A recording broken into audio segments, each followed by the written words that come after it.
Fala, queridão, graça e paz.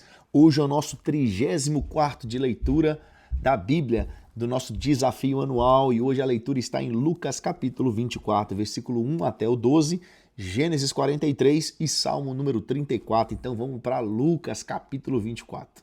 Lucas capítulo 24, esse trecho vai descrever o momento mais importante da história cristã, vai descrever agora o motivo do centro da nossa fé, que é a ressurreição de Jesus e ele vencendo a morte. Então, do versículo 1 até o versículo 3, as mulheres encontram o túmulo de Jesus vazio. No primeiro dia da semana, que era o domingo, as mulheres elas levam especiarias para ungir o corpo de Jesus. Porém, a pedra do túmulo estava removida. O corpo de Jesus não estava lá. Por que as mulheres foram ao túmulo? No versículo 1. Elas queriam concluir aquele processo de embalsamento, né? Já que na sexta-feira tinha sido feito meio que nas pressas antes do sábado, né? E essa pedra removida, o túmulo ele era fechado com uma grande pedra e ele era selado pelos romanos. Nós veremos isso em Mateus capítulo 27, 66. Nenhum poder humano poderia impedir a ressurreição de Jesus. A ressurreição ela ocorre então no domingo. Por isso, o domingo se tornou o dia do culto cristão, né? Nós vamos ver isso mais para frente, né? Que o domingo ele substitui o sábado, né, como o dia sagrado para os cristãos. Do versículo 4 até o versículo 7, vamos ver a mensagem que os anjos deram para as mulheres, porque a Bíblia vai relatar aqui em Lucas que 2 anjos apareceram com roupas brilhantes, né? E as mulheres ficaram assustadas. E os anjos fizeram uma pergunta que é até muito linda, né? A pergunta que eles fizeram: por que vocês buscam entre os mortos aquele que está vivo? Muito forte, né? E eles vão lembrar as mulheres da promessa que Jesus tinha feito, porque ele disse que ele seria crucificado, mas ele ressuscitaria ao terceiro dia. Os 2 anjos lembraram isso para as mulheres. Um dos anjos ele fala assim: ele não está aqui, mas ele ressuscitou, querido. Isso aqui é a base da nossa fé, é a base da fé cristã. É um Salvador que está vivo, né? Nós não cremos em um líder, em um Salvador que está morto, mas ele vive para todo sempre, né? E os anjos, quando eles falam no versículo 7, né, lembrando as mulheres das palavras de Jesus, eles lembraram algo que Jesus já tinha dito atrás, lá em Lucas capítulo 9, versículo 22, lá em Lucas capítulo 18, versículo 31 até o 33, então Jesus já tinha predito sua morte e ressurreição algumas vezes. Do versículo 8 até o versículo 11, nós vamos ver que as mulheres anunciaram a ressurreição de Jesus.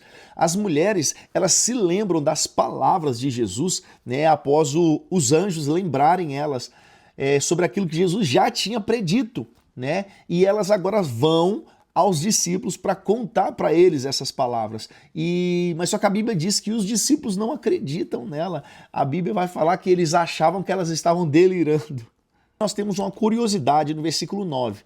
As mulheres elas foram as primeiras a testemunhar a ressurreição de Jesus. E isso é significativo por quê? Porque na cultura judaica, o testemunho feminino ele não era considerado muito válido, né? E Jesus ele decide então dar essa oportunidade, vamos assim dizer, para que sejam as mulheres a testemunhar a ressurreição dele. E no versículo 11, né, fala assim que os discípulos não acreditam, porque assim, apesar de Jesus já ter falado sobre isso várias vezes, eu creio que eles estavam tão abatidos que eles não conseguiam aceitar essa verdade imediatamente. Eles creram nisso um pouco mais tarde, né? E no versículo 10 fala que Maria Madalena ela foi uma das primeiras testemunhas. E em João capítulo 20, versículo 14 até o 16, vai detalhar que Jesus ele apareceu pessoalmente a ela primeiro. Para finalizar, no versículo 12, Pedro ele corre até o túmulo, porque Pedro, quando ele ouviu o relato das mulheres, ele correu ao túmulo para conferir, né? E quando ele chega lá, ele vê os lençóis de linho deixados para trás e ele fica perplexo, porque Pedro ele levanta e corre para no sepulcro. João capítulo 20, versículo 3 e 4 vai dizer que Pedro e João correram juntos, mas João chegou primeiro. Mas quando a gente vê que os lençóis eles foram deixados, né, se fosse um roubo de um corpo, né, os ladrões provavelmente não teriam deixado os lençóis organizados, e isso era meio que confirmava a ressurreição de Jesus. E Pedro estava tão confuso no versículo 12 que isso mostra que a ressurreição era algo tão extraordinário que até os discípulos eles tiveram uma certa dificuldade em compreender esse evento imediatamente. Isso é o que nós vemos agora em Lucas capítulo 24. Agora nós vamos para Gênesis capítulo 43. Em Gênesis capítulo 43, nós vamos ver que os filhos de Jacó, que agora era Israel, eles voltam ao Egito para buscar mais alimentos. E agora eles levam com eles Benjamim, porque isso foi exigido por José. José falou: não me apareça diante da minha face sem o teu filho, sem o teu irmão mais novo Benjamim. Então do versículo 1 até o versículo 14, nós vamos ver que Jacó ele reluta em liberar Benjamim, mas ele acaba liberando Benjamim. Porque a Bíblia vai dizer que a fome continuava severa. E Jacó ele ordena que os filhos voltem ao Egito para comprar mais trigo.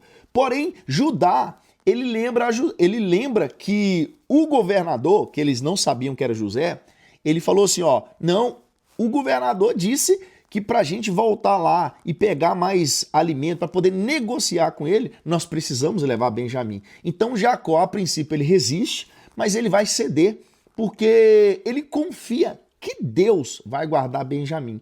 Então ele envia. Aí Jacó tem uma ideia, manda presentes, ele fala com os filhos, você vai levar alguns presentes para o governador do Egito e vai devolver para ele aquele dinheiro que voltou dentro dos sacos com os mantimentos que vocês trouxeram da última vez. Esses presentes, no versículo 11, incluía bálsamo, mel, mirra, nozes e amêndoas, que eram o quê? Produtos valiosos, mesmo em tempos de fome. Agora, no versículo 15 até o versículo 25, nós vamos ver o reencontro com José e o banquete que José prepara para os irmãos, um banquete inesperado, né? Os irmãos agora de José, eles chegam ao Egito com Benjamim, e José os vê chegando, e José manda preparar agora um banquete, né? Convida os seus irmãos para ir para sua casa, e eles ficam todos assustados, sem entender o porquê que isso está acontecendo. Então os irmãos explicam, né? Os irmãos ficam assustados, e o camarada ali, que era servo de José, que estava preparando todo o banquete,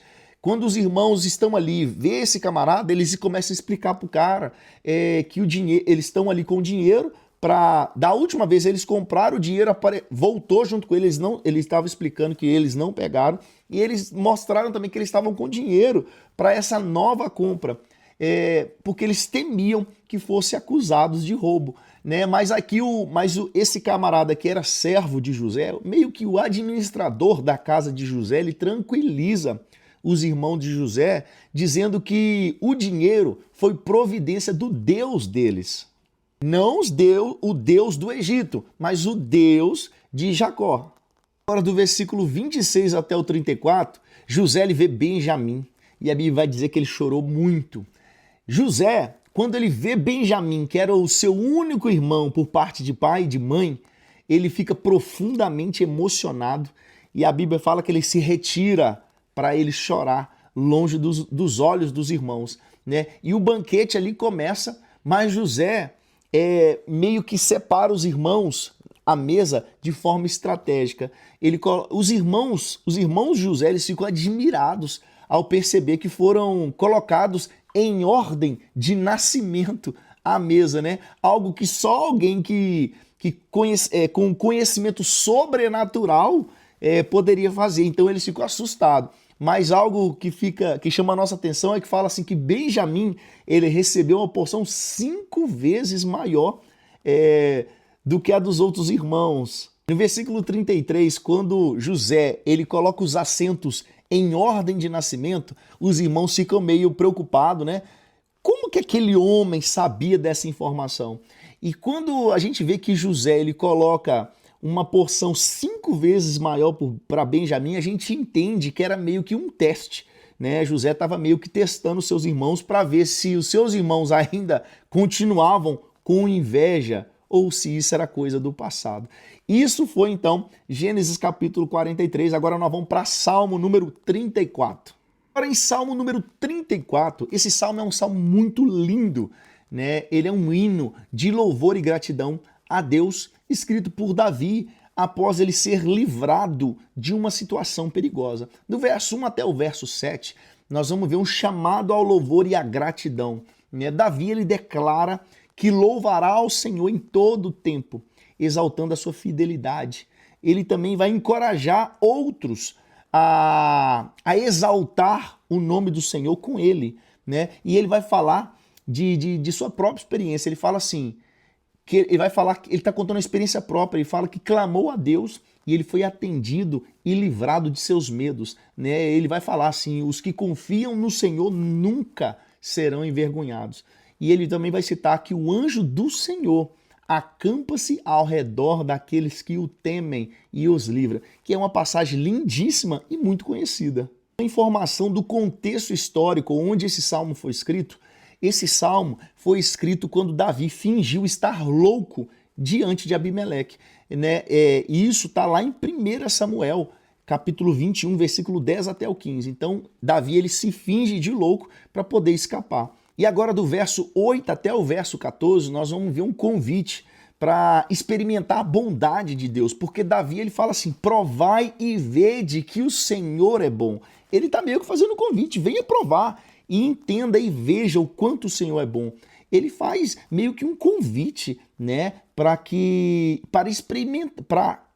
possamos experimentar pessoalmente o quão Deus é bom, experimentar o cuidado de Deus, né? Então Davi vai falar, os que temem ao Senhor, eles não sentem falta de nada.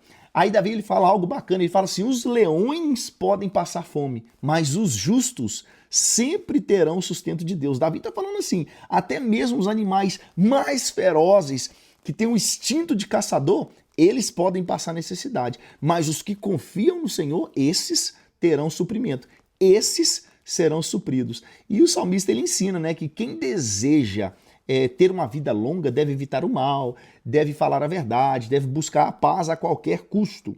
Ele vai encerrar esse salmo do verso 15 até o 22, mostrando que Deus cuida de fato dos justos e ouve o clamor dos justos, porque ele fala assim, os olhos do Senhor estão sobre todos os justos e os seus ouvidos atentos ao seu clamor.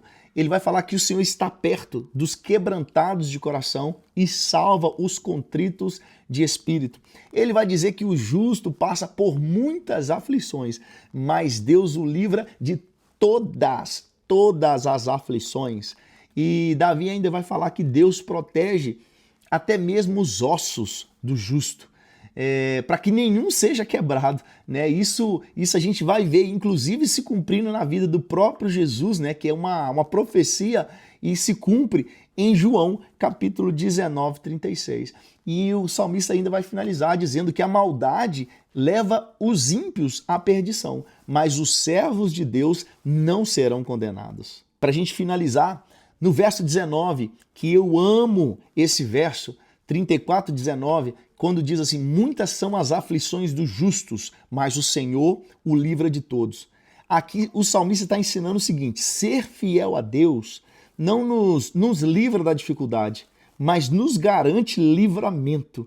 Então, querido, seja fiel a Deus. Essa foi a nossa leitura do dia 34, nos vemos amanhã no dia 35, tamo junto.